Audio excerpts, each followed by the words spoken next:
DRL X01 Smart Setup, Getting Started and Connection Guide. Connect lock with the app. Make sure you have the app installed on your phone. Open the app, log in or create an account. Add device. Open app, create your account, tap Add device on plus icon. Enable Bluetooth. Make sure your phone's Bluetooth is turned on. Tap Next. Bluetooth search. The app will start searching for the nearby devices. Keep the lock close to your phone. Select your lock. Your lock will appear in the list. Tap on the lock to select it. Wait for pairing to complete.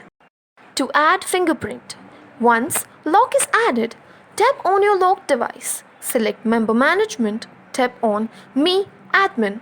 Then tap Add Finger under Fingerprint section. Follow the on-screen instruction. Place finger on the fingerprint reader on the lock. Registration complete.